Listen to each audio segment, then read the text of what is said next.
Bradesco. Entre nós, você vem primeiro.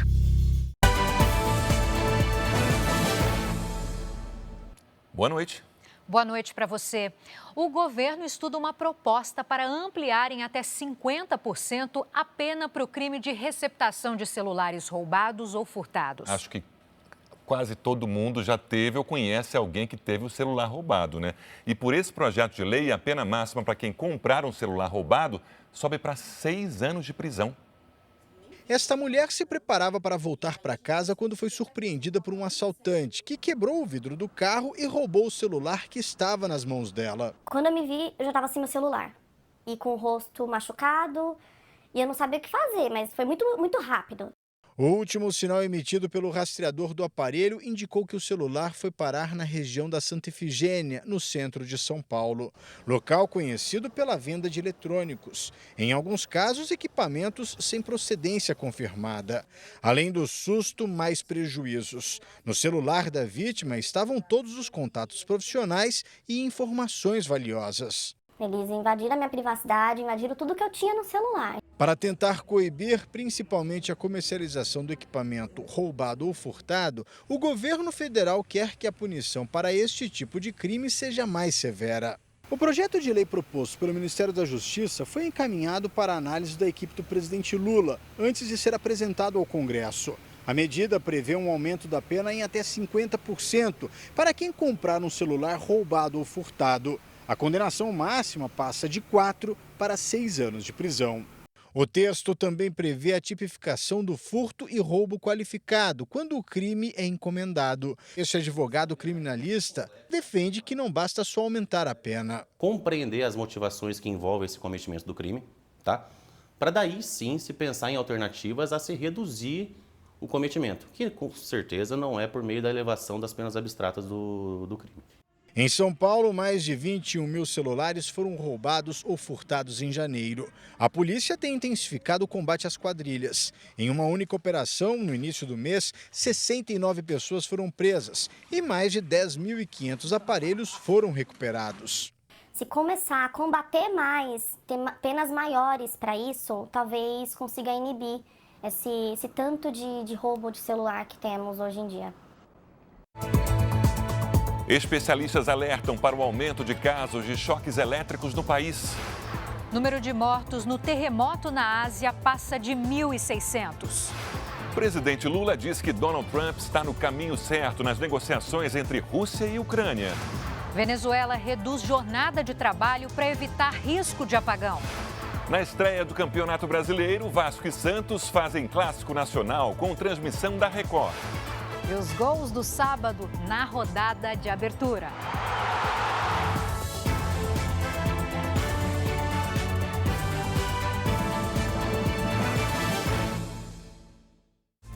Oferecimento Bradesco, eleito o melhor banco para investir.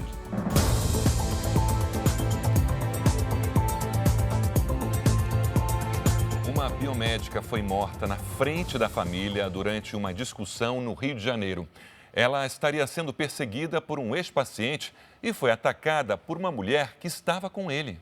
O Jornal da Record teve acesso com exclusividade às imagens do momento da briga. A discussão envolve dois grupos. Próximo ao carro, a suspeita do crime observa a briga. Na porta, o irmão da vítima, que é policial, aponta uma arma. De repente, as agressões começam. A suspeita dá a volta e se aproxima. Teria sido nesse momento que a biomédica Denise Ramacciotti, de 37 anos, foi ferida com uma faca. As imagens mostram ainda quando a arma é escondida no carro. Denise foi levada às pressas ao hospital, mas não resistiu. Segundo a família, o tumulto começou por causa de um ex-paciente da biomédica. 12 dias antes, Denise fez um registro contra ele na delegacia por perseguição. Aos policiais, ela contou que começou a ser seguida depois de aceitar um empréstimo e recusar um relacionamento. Ela falou assim, olha, eu não tenho como te pagar, porque eu estou sem cliente e sem local para trabalhar. Ele, não, Denise, fica tranquila, quando você inaugurar e começar a ter clientela, você me paga devagar. Aí ele começou a querer ter trocas sexuais, né, pelo valor. O homem, a mulher dele e a suspeita do assassinato chegaram a ser presos, mas foram liberados no mesmo dia. A polícia informou que a agressora foi identificada e que segue na apuração do caso. O crime de perseguição, mais conhecido pelo nome em inglês stalking, completa 4 anos na legislação brasileira, com números alarmantes, né, Sérgio? Pois é, a cada hora, 9 mulheres denunciam o crime em algum lugar do país. E não era só cartas, ela começou a me difamar para outras pessoas, até me chamar de ladra, sem provas. Esse é o relato de uma mulher que, depois de um desentendimento, passou a ser perseguida por uma amiga. Ela queria que as pessoas me vissem como um monstro, como uma criminosa, que eu não sou. Perseguir alguém insistentemente e por qualquer meio, ameaçando a integridade física ou psicológica, restringindo a capacidade de locomoção, invadindo a liberdade ou a privacidade. Essa é a definição de stalking ou perseguição, que desde 2021 faz parte do Código Penal brasileiro. Um crime com pena prevista de 6 meses a 2 anos de prisão, mas que pode chegar a 3 anos se a vítima for uma mulher. Os criminosos, não necessariamente eles estão inseridos num contexto de relacionamento amoroso, sentimental ou até mesmo de amizade. Pode ser a perturbação da sua própria personalidade, uma fixação, uma rejeição ou uma admiração disfarçada de ódio. Contatos persistentes que viram ameaças e podem chegar à violência física. Para as vítimas do crime de stalking, a preocupação é constante. Dados do Anuário Brasileiro de Segurança Pública de 2024 mostram que mais de 77 mil denúncias de perseguição foram registradas no país. Um caso a cada 6 minutos e 48 segundos. A especialista reforça que a perseguição, mesmo que seja em ambiente virtual, não pode ser desconsiderada e a vítima precisa denunciar. Quando a vítima se sentir incomodada, angustiada, não subestime da crueldade, do potencial daquele criminoso. Já tome atitude. Às vezes a gente pensa em perseguição, pensa que é só uma coisa de marido e mulher, coisas assim, sabe? Mas não, abrange todo e qualquer tipo de relacionamento. Então nós temos proteção, temos como recorrer, temos recursos para nos proteger disso. Foi enterrado hoje o corpo da idosa que morreu dentro de casa ao ser atingida 4 vezes por balas perdidas em Salvador. Na despedida de Dona Maria, familiares e amigos cansados de tanta violência. Não saía dentro de casa, ficava dentro de casa, uma pessoa tranquila. A gente mal ouvia a voz de Dona Maria. Maria Jesus da Silva, de 87 anos, foi baleada enquanto almoçava em casa em um bairro dominado pelo tráfico de drogas na capital baiana. Ela chegou a ser socorrida às pressas para um hospital próximo, em uma viatura da Polícia Militar que fazia uma operação na comunidade. Eu ainda estou muito sensibilizada, com o que aconteceu, porque a gente pensa que nunca vai acontecer na nossa casa. Segundo a polícia, os agentes faziam uma operação de rotina na comunidade quando foram recebidos a tiros e revidaram. Durante o confronto, a idosa foi baleada 4 vezes. O resultado do laudo, que vai determinar de onde partiram os disparos, deve ficar pronto em uma semana. Um suspeito também morreu no tiroteio. E um policial militar chegou a ser atingido no rosto, mas já recebeu alta. A Secretaria da Segurança Pública disse que o policiamento segue reforçado no bairro. O condutor da charrete que atropelou e matou uma ciclista no litoral paulista foi preso hoje. O caso é investigado como homicídio. A ciclista Thalita Oshino pedalava com uma amiga em uma praia de Itanhaém, quando foi atingida pela charrete. Ela foi socorrida, mas morreu no hospital 2 dias depois. O condutor da charrete, identificado como Rudinei Rodrigues, foi preso hoje em Praia Grande e negou que estivesse participando de uma corrida. O número de mortos no terremoto que atingiu Mianmar já chegou a 1.600 e essa contagem pode passar de 10 mil. Vamos com a nossa correspondente na Ásia. Silvia Kikuchi, para você aí, bom dia. Atualiza a situação para a gente. Oi, Sérgio. Oi, Giovana. Boa noite a todos aí no Brasil. Além de Myanmar, o tremor atingiu a China e a Tailândia. Em Bangkok, capital tailandesa, pelo menos 100 trabalhadores da construção civil estavam numa torre que desabou. Na China, autoridades já pedem mudanças nos sistemas de alarme para desastres. Em Myanmar, aviões carregados de donativos chegaram hoje. Vários países também enviaram equipes para ajudar nas buscas. E uma mulher foi resgatada viva dos escombros. Veja na reportagem. O resgate aconteceu em Mandalay, a segunda maior cidade de Myanmar. A mulher foi encontrada nos escombros de um prédio que desabou. Ela estava consciente e saiu amparada pelos bombeiros. Hoje, vários países enviaram ajuda. Aviões como este da Índia levaram água, alimentos e remédios para ajudar as vítimas. Equipes treinadas em resgate também chegam de toda parte.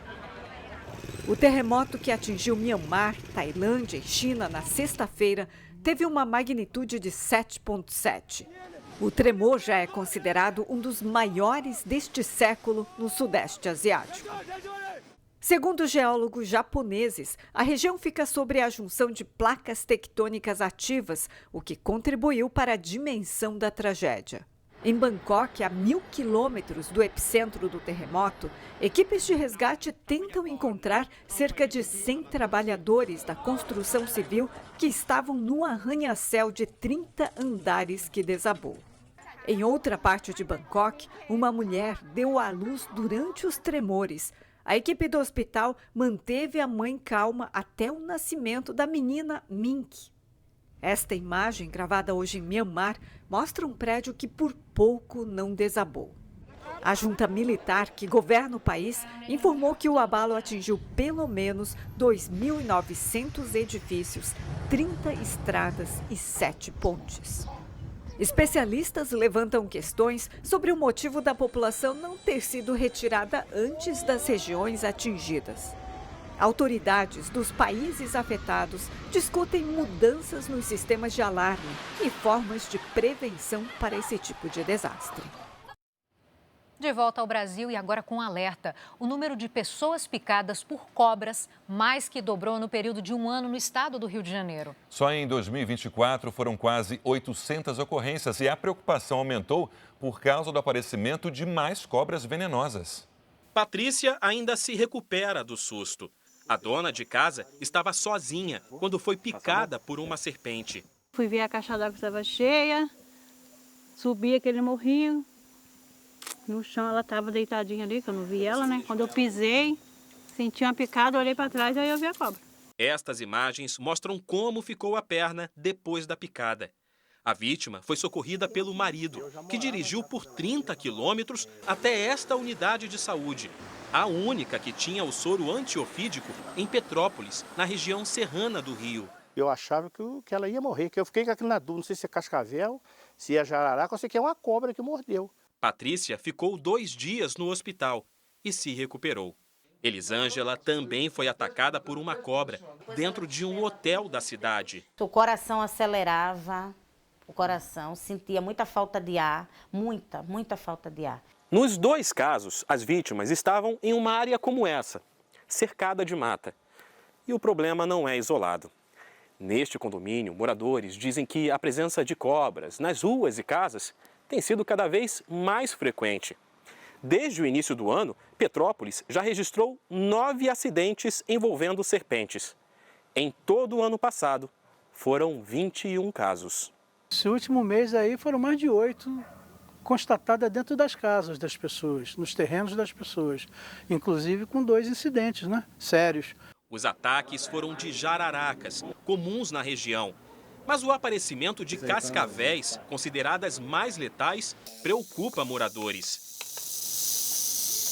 A espécie estaria procurando a região por causa das queimadas e desmatamentos no centro-oeste e sudeste brasileiro. No Rio, as cascavéis têm encontrado abrigo neste corredor de Mata Atlântica, colocando em risco cidades como Areal, Valença e Petrópolis.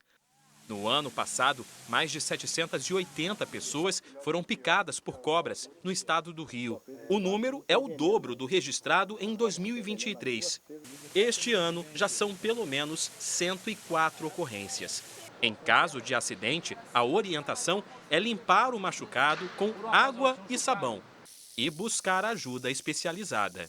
O mais funcional é a vítima estar em repouso absoluto, de preferência deitada, e ser transportado o quanto antes para o hospital de referência, que vai dar ali o remédio para que a pessoa possa ali se restabelecer de saúde. Em todo o estado do Rio, o soro antiofídico está disponível em 28 unidades de saúde, instaladas nos pontos de maior ocorrência. A estiagem tem castigado as plantações no Rio Grande do Sul e já causou mais de 100 bilhões de reais em prejuízos nos últimos 4 anos. Mesmo com alguns períodos de garoa, a seca também está afetando a produção de leite no estado. A garoa que cai no Vale do Rio Pardo, a 150 quilômetros de Porto Alegre, não traz alívio ao Davi. A qualidade da safra de milho está comprometida porque faltou chuva durante as fases do desenvolvimento das plantas. A planta que já sofreu com a estiagem anterior, essa chuva que vai começar a cair agora não vai mais resolver o problema dela, né? Em todo o estado, 272 municípios estão em situação de emergência, o que representa mais da metade das cidades gaúchas. De acordo com a Federação da Agricultura do Estado, nos últimos 4 anos, as perdas acumuladas na produção já somam mais de 117 bilhões de reais. A gente precisa implementar políticas públicas, tanto a nível de Estado como a nível federal, para que esses agricultores possam se manter no campo, né, produzindo seus alimentos. A falta de chuvas atrapalha também o plantio das pastagens de outono e inverno, indispensáveis para alimentar o rebanho leiteiro. Com menos comida disponível, a produção de leite cai. Na propriedade do Davi, em Santa Cruz do Sul, a ordenha foi reduzida em 30%. Se a seca persistir, a chegada do frio pode agravar ainda mais a situação. E agora é a época de implantar a pastagem, né? Está chegando a época, se o tempo não voltar a chover, nós vamos passar um ano bem difícil aí, principalmente para quem tem gado a pasto, que é a realidade da maior parte da nossa região aqui, né? Para minimizar os impactos da estiagem, o governo estadual anunciou medidas emergenciais que incluem a liberação de 430 milhões de reais e a oferta de crédito para produtores rurais. A falta de chuvas também afeta o abastecimento de água. 124 mil pessoas já estão sem fornecimento regular no estado. Hora de conversar com a Lidiane Sayuri. Lid, como é que fica o tempo nesse domingo? Boa noite. Oi, Giovana. Olha só, o tempo fica abafado e com fortes pancadas de chuva em vários estados. Boa noite para você. Sérgio, boa noite. E boa noite para você de casa. Amanhã, os ventos úmidos formam as nuvens de chuva. Em Curitiba, o sol predomina e chove rápido à tarde. Para São Paulo e Campo Grande, tem alerta para chuva com raios, trovoadas e ventanias. As máximas ficam entre os 29 e os 31 graus. Hoje, a chuva mais pesada caiu sobre a região norte. Neste momento, temos instabilidades em todos os pontos coloridos das imagens de satélite. Amanhã, a frente fria avança e causa tempestades sobre todo o estado do Rio Grande do Sul. Entre Mato Grosso, Goiás, Santa Catarina e interior de São Paulo, os ventos que sopram da região amazônica provocam as pancadas de chuva. No giro de temperaturas, faz até 32 graus em Porto Alegre, 34 no Rio de Janeiro, 29 em Brasília e até 31 no Recife e em Rio Branco. Tempo Delivery. A Nilceia é de São Gabriel da Palha, no Espírito Santo. Bem-vinda, Nilceia. A chuva começa a perder força por aí, mas ainda cai em pontos isolados no fim da tarde até o início da próxima semana. O destaque vai para o calorão, de até 32 graus. A Maria é de Petrolina, Pernambuco. Oi, Maria. Se prepare para dias ensolarados, sem nada de chuva, pelo menos até terça-feira. E esquenta bem, viu? Máxima de 36 graus. Muita hidratação e protetor solar. Participe também do nosso Tempo Delivery. Poste seu pedido nas redes sociais com o nome de uma cidade e a hashtag você no JR. Giovana, Sérgio. Obrigado, Lid. Veja agora os destaques do Domingo Espetacular. Olha cá minha tropa no shopping mais caro. Hoje o meu fielzinho vai marolar. Exclusivo. Mergulhamos no mundo de Mauro Davi dos Santos Nepomuceno, o Oruan. Cercado de polêmicas, ele responde às mais duras questões. Tudo isso que você conquistou é com a sua música ou tem a participação do seu pai também? Eu fui até o Morro do Alemão para contar a verdadeira história do jovem rapper. Mas aqui não resta dúvida, ele é o rei do pedaço. Por quê?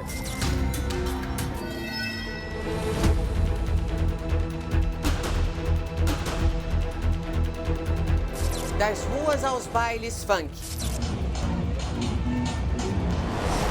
Domingo Espetacular mostra como criminosos roubam motos de luxo para ostentar em festas muitas vezes clandestinas. E o relato de quem foi vítima e quase perdeu a vida. Quando eu percebi, já tinha parado em plena rodovia, na esquerda.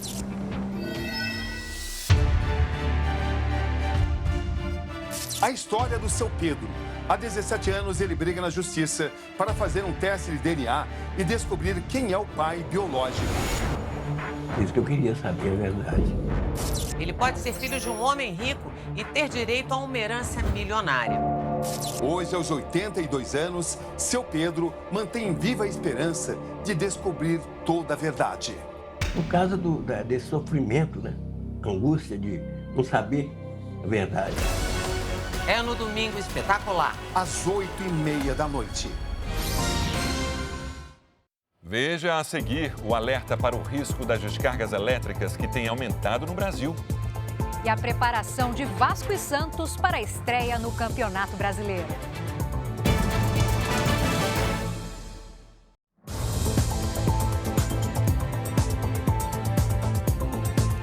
Na Venezuela, o governo diminuiu a carga horária dos serviços públicos de 40 para 13 horas semanais em meio à sobrecarga do sistema elétrico. A medida não vale para os serviços essenciais, como escolas e hospitais. De acordo com especialistas, essa é uma forma de lidar com a crise energética do país. Os apagões têm sido um desafio constante para os venezuelanos há décadas, por causa da falta de investimentos no setor. O presidente Nicolás Maduro atribui os blackouts à falta de chuvas, que impacta a geração de energia nas usinas hidrelétricas. O advogado, escritor e jornalista Marcos Vilaça morreu neste sábado, aos 85 anos, no Recife, de falência múltipla de órgãos. Ele foi presidente do Tribunal de Contas da União por mais de 2 décadas e, desde 1994, ocupava uma cadeira na Academia Brasileira de Letras. O ministro Gilmar Mendes, do Supremo Tribunal Federal, acompanhou o voto de Dias Toffoli para anular todos os atos da Operação Lava Jato contra o ex-ministro Antônio Palocci. O placar do julgamento agora está em 2-0, faltando apenas um para formar maioria. O ministro Toffoli é o relator de um recurso da Procuradoria-Geral da República para manter os processos contra Antônio Palocci. No voto, Toffoli afirmou que o ex-juiz Sérgio Moro e os procuradores da Força Tarefa da Lava Jato, em Curitiba, agiram em conluio para impedir a ampla defesa de Palocci e outros investigados. Amanhã tem estreia do Campeonato Brasileiro na tela da Record. Vasco e Santos jogam a partir de 6 da tarde em São Januário, no Rio de Janeiro. E o Bruno Lohance está aqui com a gente para trazer as notícias desse jogão, né, Bruno? Boa noite para você. Boa noite, Giovana. Boa noite, Sérgio. Boa noite para você que acompanha o Jornal da Record, clássico nacional, com 2 equipes cheias de história e tradição. A torcida do Vasco está empolgada e esgotou os 20 mil ingressos para a partida. Já o Santos quer vencer no retorno à primeira divisão. Para começar, nada melhor que o encontro de 2 gigantes do futebol brasileiro. Clubes centenários e vencedores. Vasco e Santos vão tentar em 2025 voltar aos tempos de glória. Juntos foram campeões brasileiros 12 vezes. 4 títulos do time carioca e 8 do clube da Vila Belmiro. O Peixe está de volta à Série A depois de ter sido o campeão da 2ª divisão no ano passado, comandado por Fábio Carilli, que agora está do lado vascaíno. O Cruz Maltino terminou na 10ª posição em 2024 e sonha erguer a taça novamente depois de 25 anos. Em um brasileiro longo, que vai durar 9 meses, todo jogo conta. Não perder jogo em casa, isso faz total diferença. Então, a gente ganhando jogos em casa e fora de casa buscando um empate ou a vitória, pensando nesse cenário e nunca perder, faz com que a gente se mantenha lá em cima da tabela. O Santos não terá Soteldo, que se machucou essa semana, e também Neymar, que ainda se recupera de lesão. É óbvio que já queria ter em campo, mas juntamente com os médicos decidimos, optamos por esperar mais um pouco e, óbvio, pensando no meu bem, em fortalecer mais e aí sim ter a sequência de jogos possível.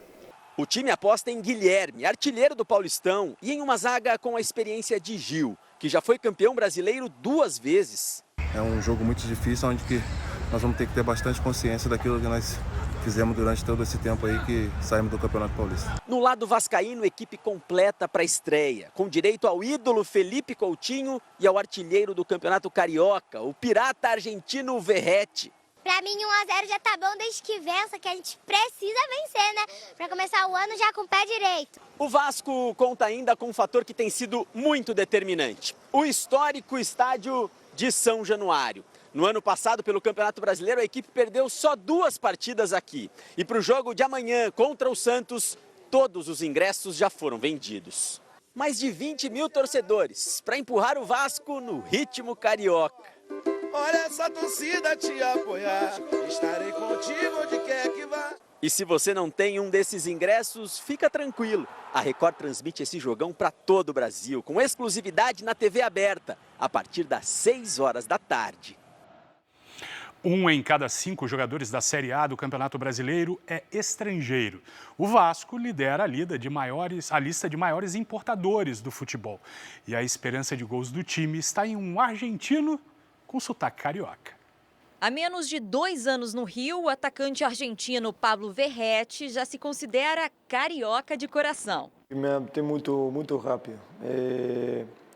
A gente está muito perto do Brasil.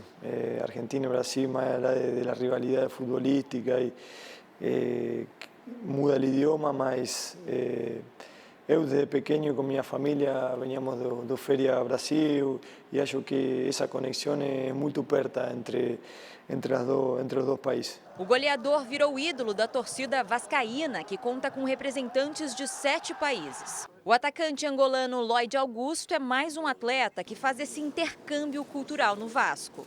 Todos nós tínhamos esse sonho de vir para o Brasil fazer a formação. E quando eu tive a oportunidade de vir para o Gigante, que é o Vasco, esse clube, eu não hesitei, quis logo. O Vasco é o clube da Série A do Campeonato Brasileiro com o maior número de atletas estrangeiros. São 11 no total.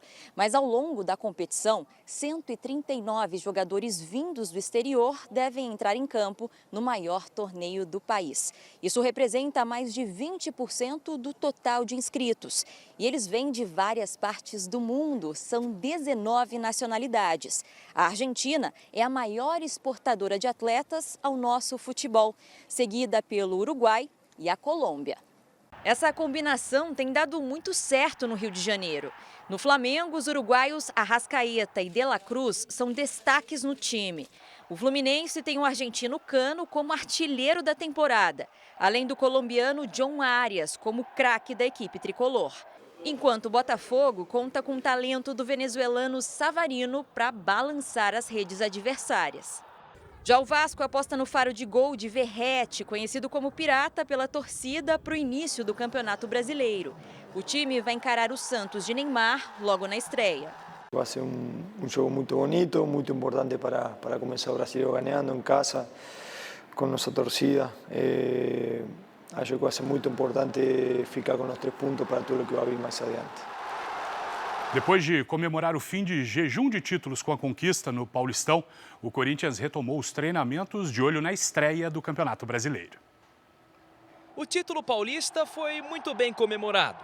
Os jogadores foram premiados, mas é hora de olhar para frente. O Corinthians voltou a treinar hoje depois da conquista do Paulistão. A atividade foi mais tranquila, sem muito esforço em campo, mas com muita entrega ao microfone, já que os atletas participaram de entrevistas ao longo do dia. O atacante Yuri Alberto foi um deles. Sondado pelo futebol europeu, ele não descartou a possibilidade de renovar com o Corinthians. Estou muito feliz aqui, até comentei se o presidente quiser conversar sobre uma renovação, eu estou aberto a gente poder negociar também. O desafio agora é a disputa do Campeonato Brasileiro. No ano passado, o Corinthians passou sufoco. Chegou a ficar na zona de rebaixamento, mas deu uma arrancada na reta final e terminou na 7ª posição. Por isso, o objetivo para essa temporada é subir ainda mais na tabela. É óbvio que a gente vai brigar por título, que é o que a gente quer. E porque nós somos o Corinthians, então qualquer competição que a gente entre, a gente vai pensar em título. E o primeiro jogo pelo Campeonato Brasileiro será amanhã contra o Bahia em Salvador. O Timão quer conquistar a taça novamente depois de 8 anos. O campeonato de mais qualidade e mais competitivo provavelmente seja aqui. É o começo de lo que se vem, né? Que vem coisas boas para frente. Eu acho que já é momento de... Já curtimos, já disfrutamos o título, mas agora é hora de focar no próximo torneio, que é o Brasileirão. Veja a seguir os gols do sábado, na abertura do Campeonato Brasileiro.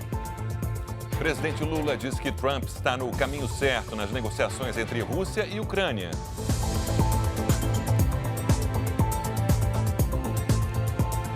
O número de mortes e acidentes por descarga elétrica cresceu no Brasil no ano passado. No Pará, uma câmera de segurança gravou o momento em que uma menina de 7 anos foi eletrocutada enquanto brincava. A criança de 7 anos brincava na varanda de casa, simulando uma pescaria, quando recebeu a descarga elétrica. Uma coisa muito rápida, que não deu nem para te perceber nada, foi rápido. Aí ela caiu desacordada. A corrente elétrica entrou pelas mãos da menina e saiu pelos pés. Apesar do grande susto, a menina só ficou com ferimentos leves nas mãos e nos pés. O caso aconteceu em Cametá, no Pará.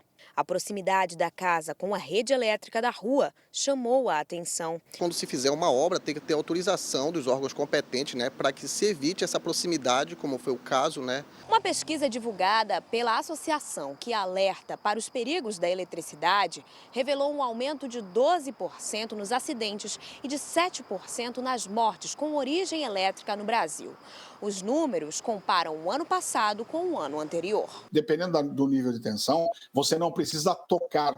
Você, ao se aproximar, você gera um arco elétrico que vai conduzir a corrente, pela pessoa. No Distrito Federal, uma mulher de 56 anos sofreu um choque elétrico ao encostar o guarda-chuva em um fio de energia solto durante um temporal. Ela foi socorrida e levada estável para o hospital. Caso a pessoa esteja descalça ou esteja numa área molhada, são consequências que podem fazer com que o evento se agrave bastante. Sempre que acontecer, ligar para 190, 190. A campanha nacional de imunização contra a gripe começa no mês que vem, mas já é possível tomar a vacina.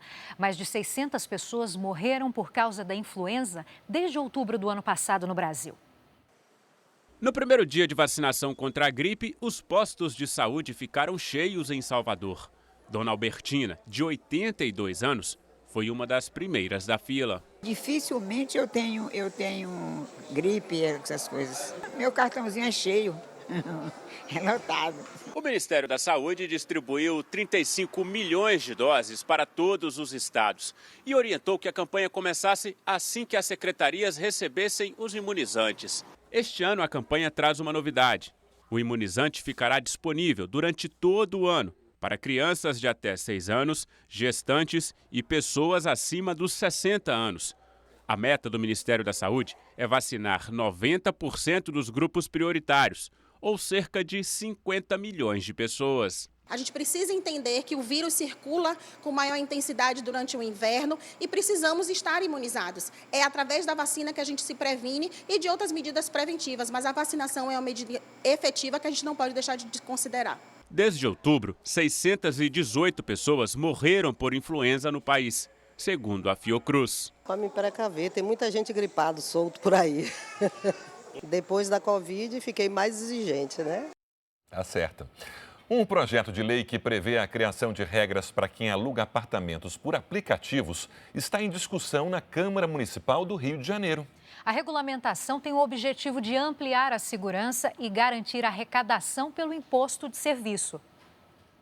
Nos aplicativos de locação de curta temporada, o Rio de Janeiro lidera o mercado nacional com mais de 28 mil imóveis disponíveis nas plataformas. Mas o negócio, que para muita gente é lucrativo, também gera polêmica. A gente já passou por algumas situações, né, de alguns inquilinos que querem curtir, querem fazer festa durante a semana. Um projeto de lei para regular o aluguel de imóveis de curta duração foi tema de uma audiência pública na Câmara Municipal do Rio esta semana. Representantes dos aplicativos, hoteleiros e donos de imóveis lotaram a tribuna. Mas o projeto levantou algumas discussões, como a proibição do aluguel na orla da Zona Sul, uma das mais valorizadas da cidade. Um outro ponto de quem é a favor da regulação é a cobrança do imposto sobre serviços. Hoje, uma parte do aluguel vai para o proprietário e outra fica com a plataforma. Como a sede do principal aplicativo fica em São Paulo, todo o imposto vai para lá. Com isso, o Rio de Janeiro deixa de arrecadar cerca de 105 milhões de reais por ano. Para não criar bitributação, o ISS seria cobrado dos anfitriões, ou seja, dos donos ou administradores dos imóveis. Para este especialista em direito imobiliário, a discussão é importante. Os estudos precisam ser realizados de uma forma mais pormenorizada, carece de estudos tanto econômicos, quanto tributários, quanto jurídicos em si, para a gente ter a viabilidade desse tipo de locação por temporada da forma mais segura para todos. Depois de 7 anos, a usina do gasômetro reabriu ao público em Porto Alegre. A reinauguração prevista para o ano passado não aconteceu por conta das enchentes que atingiram o Rio Grande do Sul. A usina do gasômetro, às margens do Guaíba, é um dos principais pontos turísticos de Porto Alegre. A chaminé da antiga termoelétrica, com mais de 100 metros de altura, está fechada, mas o prédio foi reaberto. As obras de revitalização ainda não foram finalizadas, mas na semana em que Porto Alegre completou 253 anos, os moradores puderam voltar a frequentar esse espaço tão importante para a cultura local. E para marcar essa retomada, a usina do gasômetro recebe a 14ª Bienal do Mercosul. A exposição conta com obras de 77 artistas de 30 países. Deveria ter ocorrido em setembro do ano passado, mas foi adiada porque os espaços não estavam prontos por causa da grande enchente que atingiu o Rio Grande do Sul. É um prédio que tem um significado enorme para a cidade, para todas as pessoas, e depois de muito tempo fechado, está abrindo com as obras da Bienal do Mercosul, e para nós é um motivo de muito orgulho. A abertura ainda é parcial, mas a usina do gasômetro vai voltar a ter salas para cursos, cinema e teatro. A gente passava na frente e via fechado, né? Era uma tristeza, né? Voltar a ver esse lugar aberto é um momento especial, assim, e com a Bienal fazendo parte desse momento fica mais bonito ainda.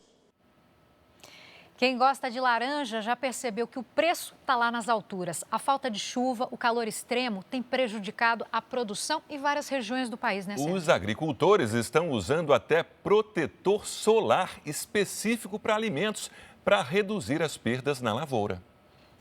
Nas bancas, o aumento não passa despercebido.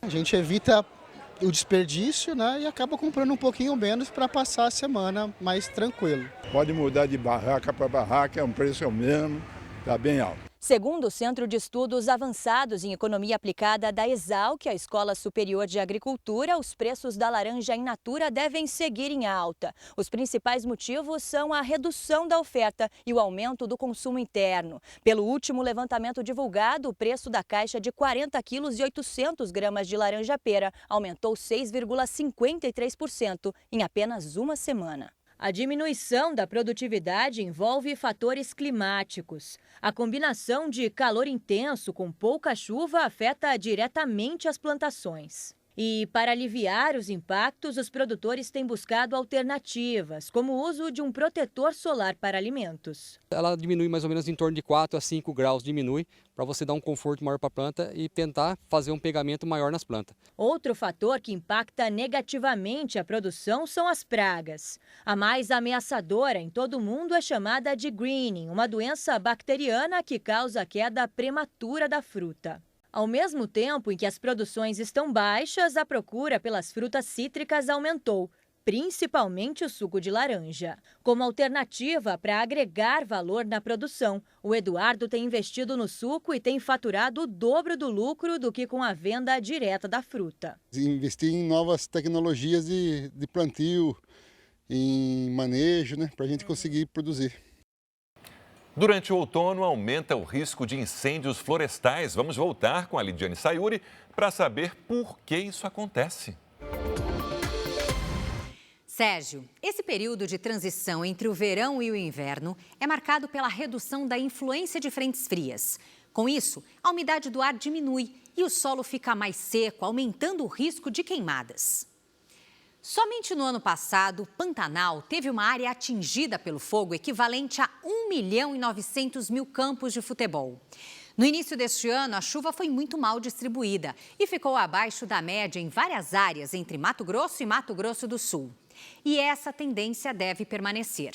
A previsão é que entre abril e junho, as chuvas continuem abaixo da média. Além disso, a expectativa é de temperaturas ainda mais elevadas, o que pode potencializar os efeitos da seca e da estiagem.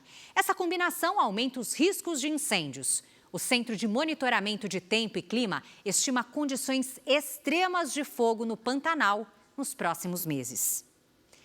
Podemos ter uma temporada de queimadas tão intensa quanto do ano passado. Giovana, Sérgio, eu volto com vocês.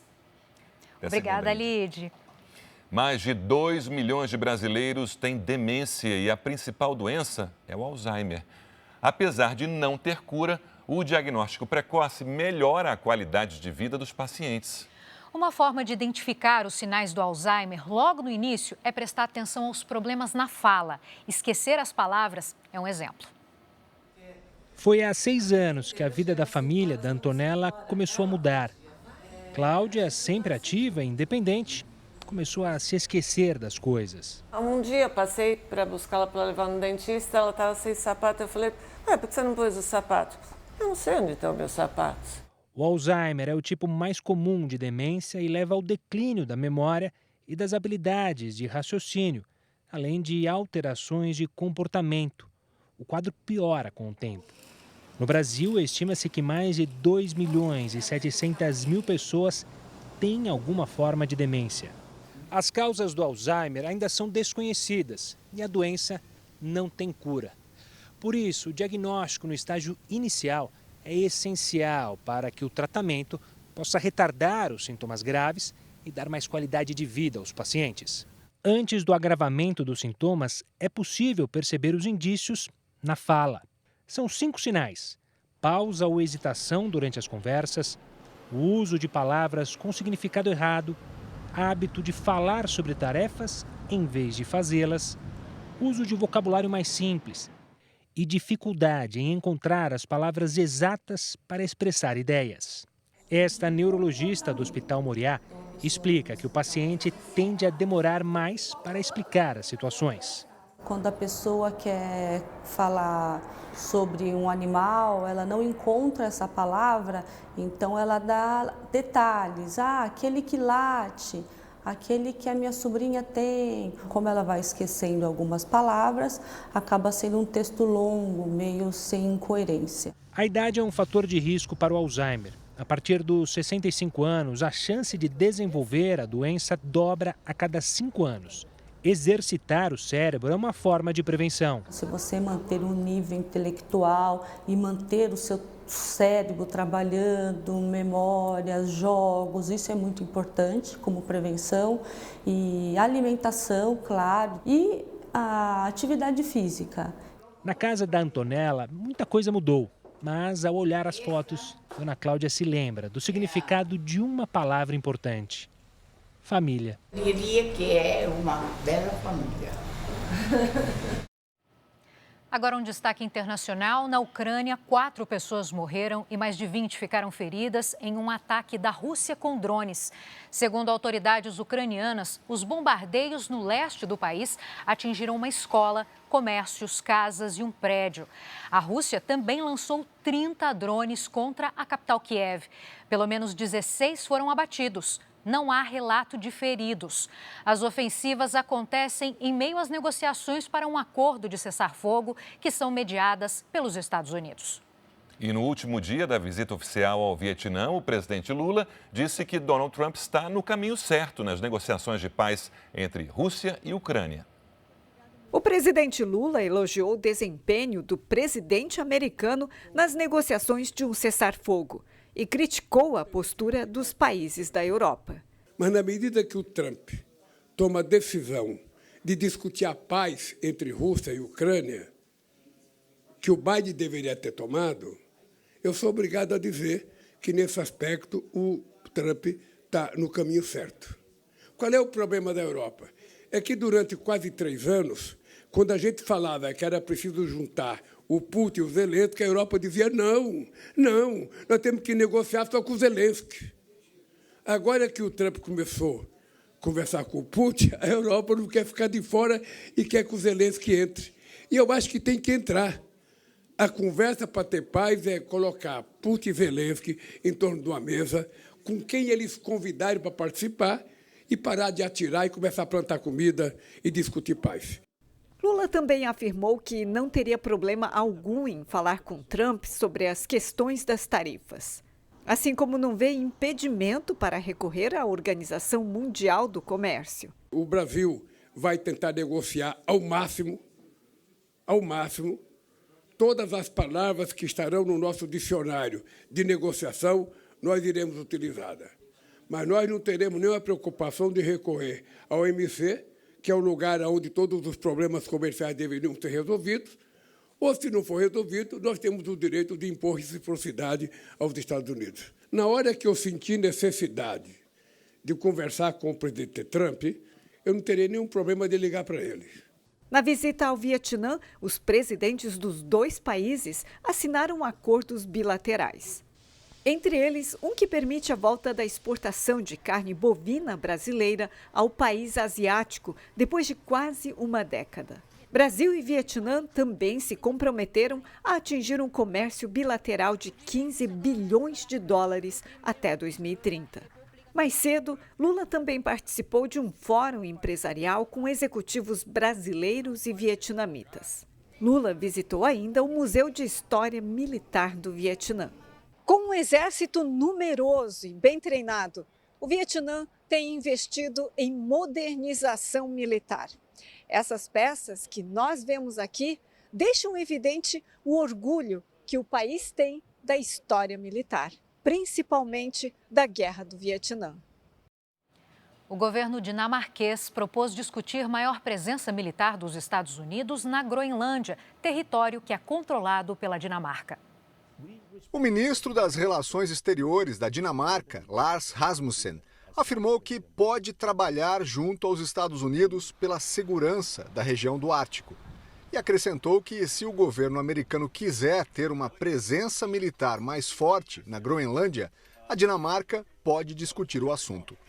As declarações vêm um dia depois do vice-presidente dos Estados Unidos visitar uma base militar americana na ilha semi-autônoma. J.D. Vance disse que, com as ameaças crescentes da Rússia e da China na região, o território estaria mais seguro sob o comando dos Estados Unidos. O presidente Donald Trump tem defendido o controle dos Estados Unidos sobre o território por questões de segurança internacional. Partidos políticos da Groenlândia apoiam a independência em relação à Dinamarca. Em relação à segurança nacional, o Departamento de Defesa dos Estados Unidos anunciou que veículos blindados vão reforçar o patrulhamento na fronteira com o México, numa união de forças entre agentes locais e federais contra a imigração ilegal. Além dos esforços para conter a imigração em massa, o México intensificou o combate às drogas depois de uma pressão de Trump.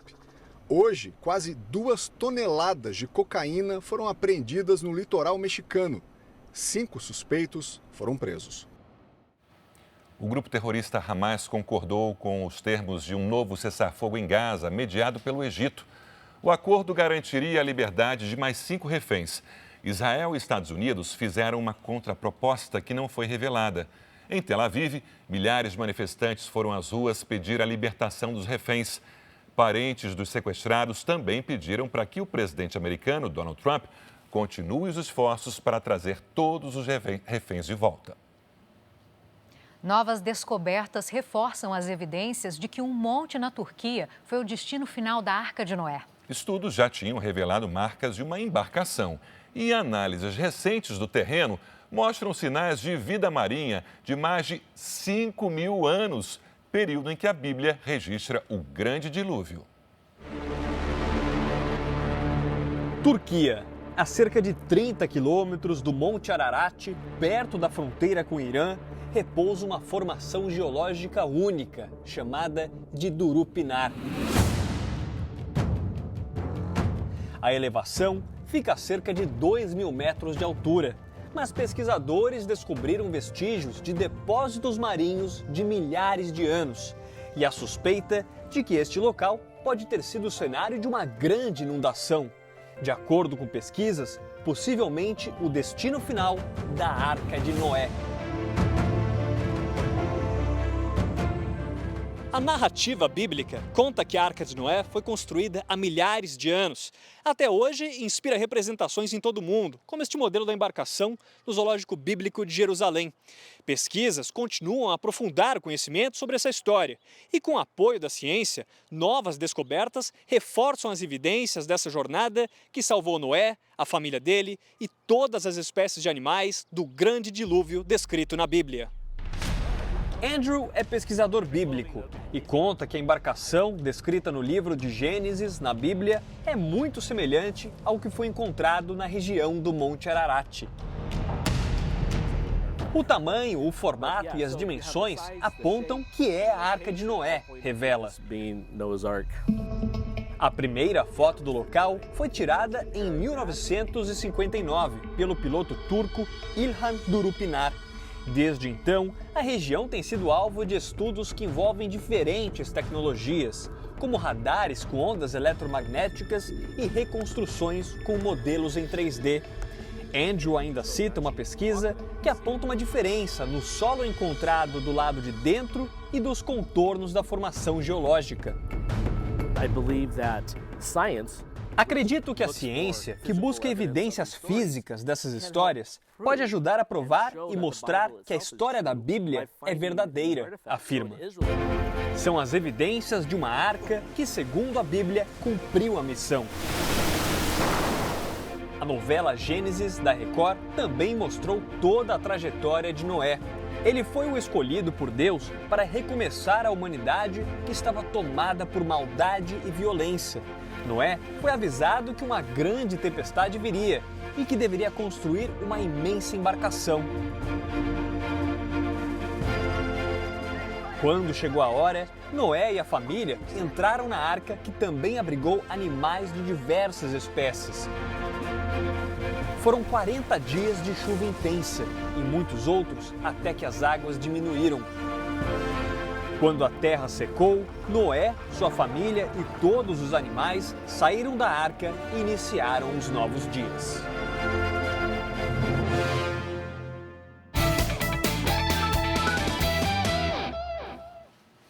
O sábado foi de decisões regionais pelo país. 5 times soltaram o grito de campeão e a gente volta a falar com o Bruno Lohans. Conta tudo pra gente, Bruno. Giovana, muita emoção e teve até gol de título no último minuto.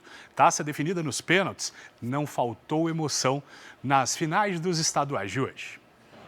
No Paraná, Operário e Maringá decidiram o título. O jogo terminou 1-1 no tempo normal e a decisão foi para os pênaltis. Na última cobrança, o zagueiro Ronald desperdiçou e o Operário de Ponta Grossa conquistou o segundo título paranaense da história do clube. Em Brasília, o Wallace pernambucano fez um golaço e abriu o placar para o Capital contra o Gama.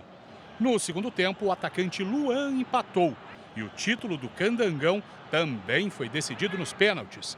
O Capital perdeu 3 cobranças e o Gama foi campeão do Distrito Federal. No último minuto de jogo, o atacante Ebert marcou de cabeça. O América de Natal derrotou o ABC e venceu o tricampeonato potiguar. No Sergipe, o goleiro do Confiança saiu mal e Copete só empurrou para fazer 1-0 Itabaiana. No começo do segundo tempo, o Confiança empatou de pênalti com o volante Fábio. O resultado deu o bicampeonato sergipano para o Confiança. Em Rio Branco, Galvez e Independência decidiram o campeonato no Acre. Anderson Brito marcou o primeiro do Independência. Juan Douglas ampliou. Na jogada seguinte, o Galvez diminuiu. Ainda deu tempo para o atacante B marcar o terceiro e garantir o bicampeonato acreano para o Independência. O Primavera e o Capivariano subiram e vão jogar a primeira divisão do Campeonato Paulista no ano que vem, que também vai ter transmissão da Record. O Primavera de Indaiatuba derrotou em casa o Taubaté por 2-1. Essa será a primeira vez que o Primavera vai jogar a elite do Paulistão em 98 anos de história. O Capivariano venceu o Ituano por 3-1 e também garantiu vaga na primeira divisão. Agora, Primavera e Capivariano vão disputar o título da Série A2 do Paulistão. E agora chegou a hora dele, o Campeonato Brasileiro. O São Paulo sentiu as ausências de Lucas Moura e Oscar e empatou em casa com o Sport por 0-0. No Morumbis, Luciano foi derrubado dentro da área, pênalti para o São Paulo, mas Caleri cobrou assim. Longe do gol, 0-0 foi o placar final nessa estreia frustrante do São Paulo. Em Porto Alegre, o Grêmio derrotou o Atlético Mineiro por 2-1. O uruguaio Matias Arezzo, de peixinho, marcou o primeiro do tricolor gaúcho. Edenilson aproveitou a sobra e ampliou. Já no segundo tempo, Rony, de cabeça, marcou para o Galo. 2-1 placar final. O Fortaleza estreou vencendo o Fluminense no duelo de tricolores. O primeiro gol do campeonato foi do Fortaleza. Lucero, aos 4 minutos, completou sem goleiro. O lateral Tinga, de longe, finalizou. Final 2-0 Fortaleza. Em Caxias do Sul, o Juventude ganhou do Vitória também por 2-0. Gabriel Talhares capou pela direita e bateu forte para fazer 1-0 para o Juventude. Gabriel Talhares, de novo, marcou mais um, o segundo dele e o segundo do Juventude, placar final 2-0. Com a ajuda dos reforços, o Cruzeiro derrotou o Mirassol por 2-1 no Mineirão.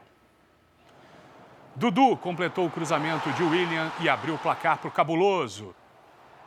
Outro cruzamento e agora Gabigol fez o segundo. Reinaldo teve a chance de diminuir cobrando o pênalti, mas Cássio pegou. Pouco depois, Lucas Ramon marcou o primeiro gol da história do Mirassol no Campeonato Brasileiro da Série A. O time do interior acabou derrotado. Deu Cruzeiro, 2-1.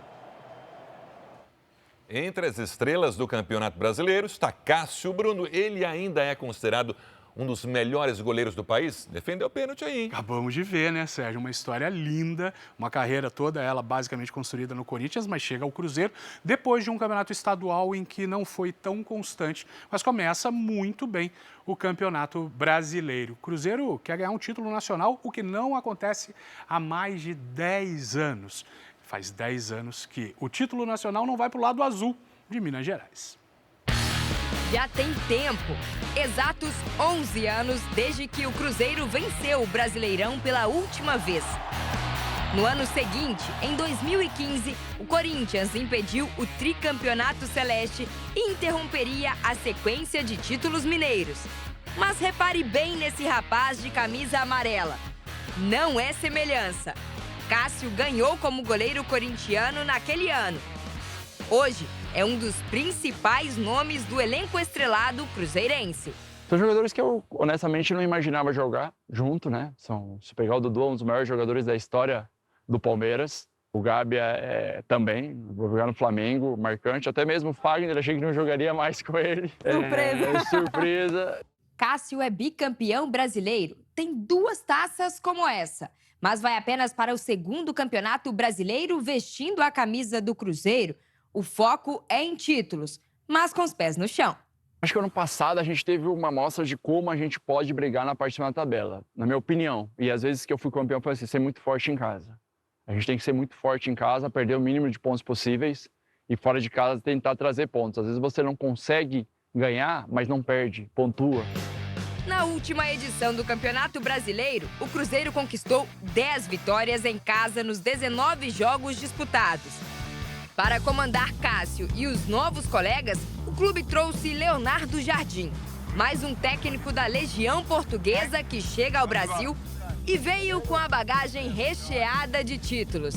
Campeão francês com o Mônaco, grego dirigindo o Olympiacos e árabe pelo Al Hilal. Chegou em fevereiro e teve um mês para preparar a equipe. Mas, na verdade, não é a partida de sábado que preocupa o goleiro. Ele já imagina outro jogo, em julho, na 16ª rodada.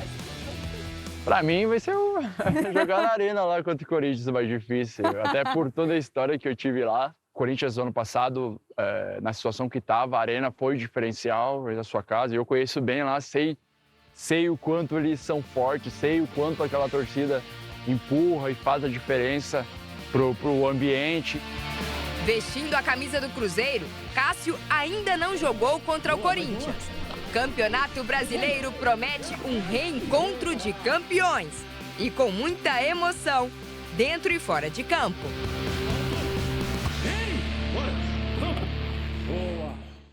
A Record, o R7 e o Play Plus transmitem Vasco e Santos amanhã, a partir das 6 da tarde. É a estreia do Campeonato Brasileiro 2025. Vai ser imperdível. Giovana, Sérgio? Todo mundo vai ficar de olho. Obrigada, Bruno. E nós ficamos por aqui, mas você pode assistir a edição de hoje completa ou ouvir a nossa versão em podcast no Play Plus e em todas as nossas plataformas digitais. E não se esqueça, a programação da Record está ao vivo e de graça no Play Plus. Você fica agora com a Patrulha do Consumidor no Cidade Alerta, edição de sábado. E logo depois tem Super Tela com o filme Arkansas, Rei do Crime. Você não pode perder. Boa noite para você. Bom domingo e até segunda.